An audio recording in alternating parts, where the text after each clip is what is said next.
This is a podcast from Duncan Cartlidge Online, the online resource for all construction professionals that's available 24/7.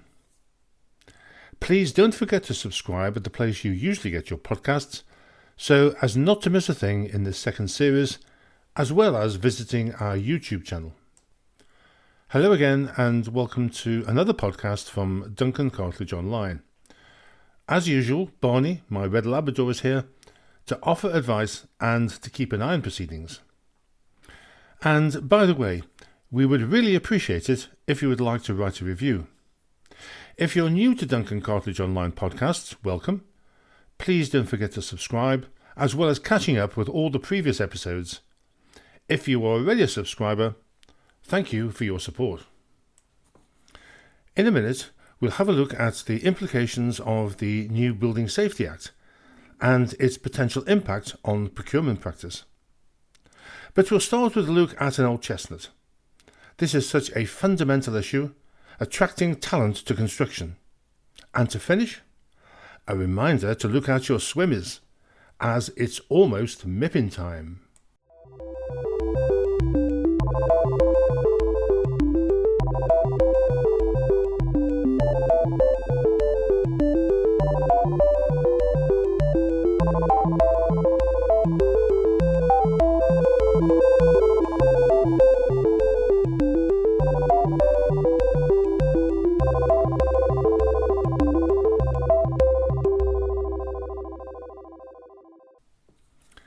Skills shortages. I'm unsure whether continually turning the spotlight on massive skills shortages in construction is just an excuse for government ministers to turn around in 4.5 years' time and say, when output targets haven't been met, we did our best, but we didn't have the labour force, and then blame it on Brexit.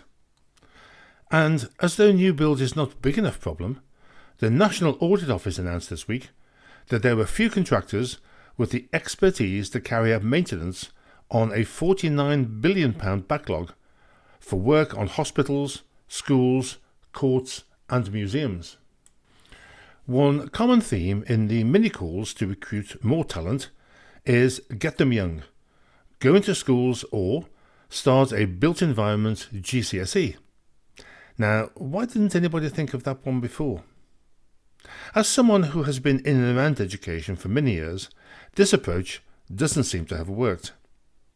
The difficulties are, first of all, getting into schools ahead of the armed forces, and then trying to convince 16-year-olds that working on a building site is preferable to working in a warm, cosy, digitally enabled office. Even a career in the army seems more attractive. I recall manning a desk at a recruitment fair some years ago and the problems in trying to get school leavers to engage. Worried parents hurried their offsprings past the construction careers desk with comments like, "Oh no, you don't want to do that. Remember what happened to your Uncle Bert." On the other hand, architecture seems to have no problem in recruitment. Take a look at some of the university's brochures, offering courses populated with young people sitting around in a nice warm studio, listening to music and making models. Unfortunately, the market for architects in the UK is rapidly becoming saturated as compared to the muddy boots professions, where it's another story.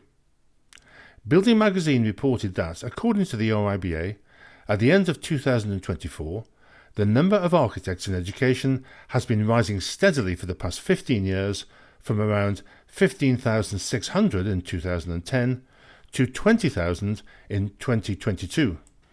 There are currently approximately 41,000 RIBA chartered architects in the workforce, working for around 6,000 practices. This compares with around 30,000 registered architects in France, which has roughly the same population as the UK.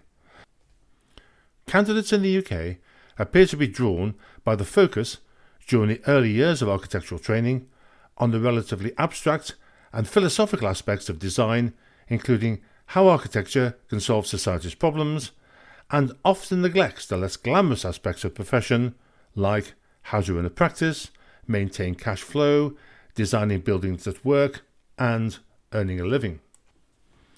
Some years ago, I took a group of students to New York, and one of the places we visited was Pay Cobb Freed, an architectural practice responsible for some of the world's most iconic buildings, including the Louvre Pyramid in Paris.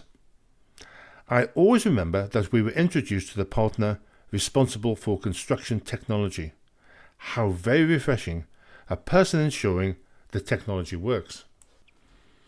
And now turning to a very important piece of new legislation, the Building Safety Act of 2022, which, like the proverbial can, seems to have been kicked down the road by some. At present, many developers appear to assume that the Act doesn't apply to them, only to contractors and their professional advisors. What's very concerning is that an influential trade body last week reported in Building Magazine that after 12 months, construction clients haven't shown interest in engaging with the new legislation, and if anything, pressure to deliver projects faster and more cheaply is increasing, due in part to the lack of enforcement and contractors who apply more rigorous safety assessments being priced out of bids. The Building Safety Act was a direct result of the inquiry into the Grenfell Tower fire in 2017, in which 72 people died. The Grenfell inquiry laid bare a staggering chain of failures across government, private companies and regulatory bodies that contributed to the disaster. As a quantity surveyor, the Grenfell findings came as a great shock, as I've always assumed that the UK building regs were rigorously enforced. The Act came into force in October 2023 and is an attempt to make high-risk buildings, HRBs, safer. HRBs are defined by the Act as a building that has at least 7 stories or is at least 18 metres high with 2 or more residential units or is a hospital or a care home. Now, there is already a requirement under the Construction, Design and Management Building Regulations of 2015 for a health and safety file to be provided to the client, which should contain the information needed to ensure the health and safety of any person during any subsequent work, such as maintenance, cleaning, refurbishment or demolition. Much of the CDM information will be appropriate for inclusion in the so-called golden thread or digital golden thread required by the Building Safety Act, which will be explained later. The Building Safety Regulator has an important function in the new regime in England. The BSR is part of the Health and Safety Executive and will carry out its function as the Building Control Authority and assess a high-risk building control application using teams that include a registered building inspector and any other specialists required. Incidentally, building control professionals need to register with the new Building Safety Regulator after completing assessment of competence. One aspect of the new legislation to surface is that the Building Safety Regulator has made it clear that work will not be able to start on site until all key elements of the design have been completed and approved. Now, this could have major implications for so-called fast-track procurement, I always get told off for using that term, as well as single-stage design and construct. Until more projects have passed through the gateway process, it's too early to judge any potential impact. Now turning to the digital golden thread. The introduction of a golden thread of information for buildings was first introduced as a recommendation by Dame Judith Hackett in her report Building a Safer Future in 2018.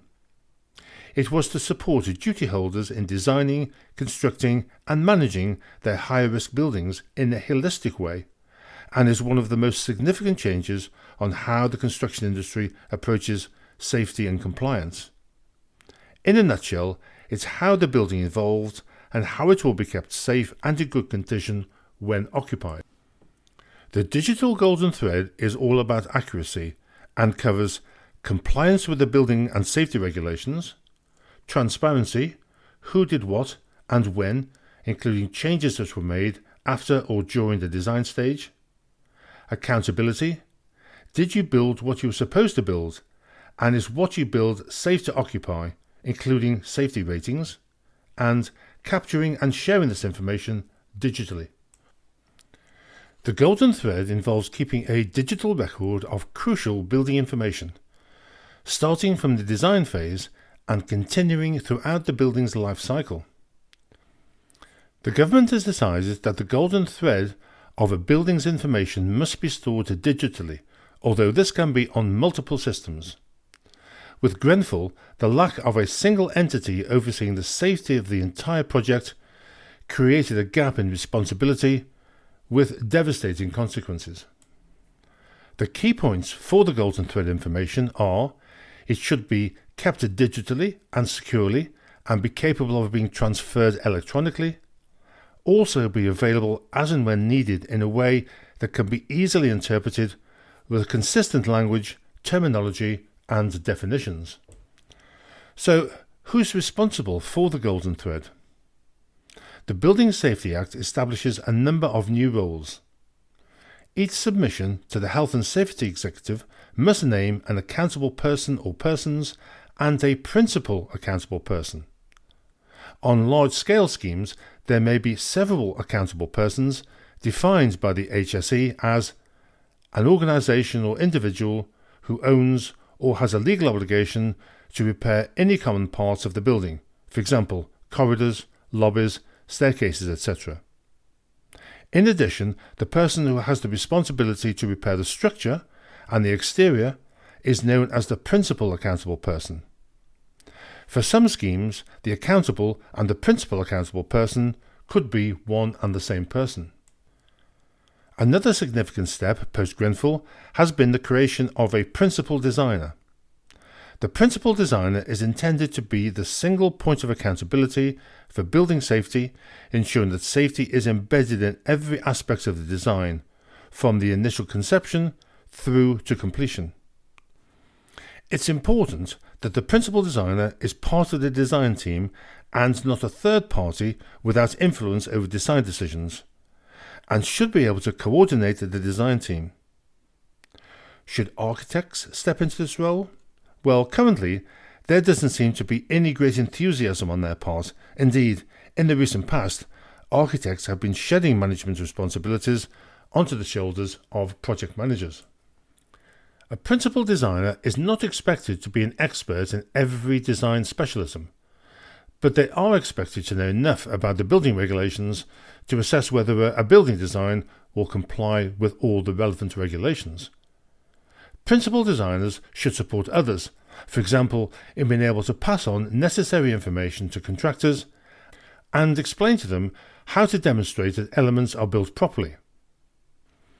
Is the principal designer role more suited to an independent, say, bureau control or compliance service, for example, that operates throughout Europe?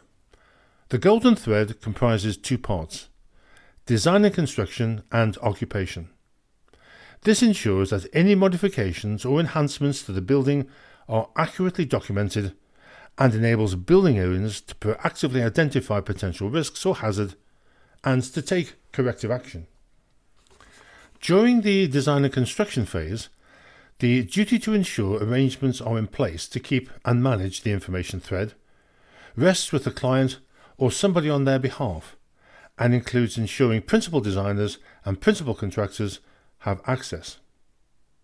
When the building work is completed, the golden thread must be handed to the accountable person or principal accountable person responsible for the occupied building.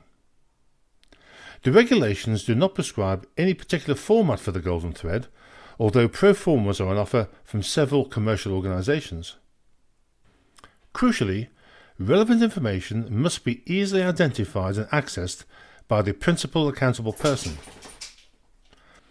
Sorry about that background noise, it was Barney having a scratch. Schedule 1 of the Higher Risk Buildings, England Regulations 2024 lists the information that must be included in a golden thread. During occupation, the accountable person is responsible for coordinating the golden thread, keeping it updated and ensuring it is accurate and accessible, and when they can't find this information, they need to justify why. If there are multiple accountable persons, then the principal accountable person will take lead responsibility for the golden thread. When a building is being refurbished, this may involve both duty holders, as defined by the Act, the principal accountable person, and the accountable persons, as many buildings will remain occupied during refurbishment. Reviewing and updating the golden thread where any maintenance, refurbishment or other construction work is undertaken. In the case of existing buildings, the accountable persons will need to make reasonable inquiries to find the information that allows them to assess and manage the safety risks of fire spread and structural stability. The important bit is that those who are responsible for the building know where the up-to-date information is and can give access to the people who need it. This includes anyone responsible for maintaining or working on the building and other relevant groups such as residents and emergency responders. At first sight, the Building Safety Act looks complex, but if it can stop another Grenfell, it will be worth it. And finally, on a lighter note, I recently had an email attachment asking me to join somebody or other at MIPIM. Incidentally, I have never been. For those who don't know, MIPIM is a 4-day real estate fair held every March in Cannes in the south of France. It's claimed over 20,000 visitors attend, which must do wonders for the local hospitality sector, not to mention the champagne producers. Then of course there's the €2,000 for a delicate pass and return business class air travel. Now, you can call me a cynic, but I wonder if MIPIM would have the same appeal if it was held in, say, Slough. Not that, unlike John Betjeman, I have anything against Slough. It's just a thought. Well, that's all for this episode. I hope that you found it interesting. Thank you for listening to the end. This has been a podcast from Duncan Cartlidge Online. Barney and I would really appreciate it if you were to spread the word, subscribe, and if you have time, write a review. Bye for now.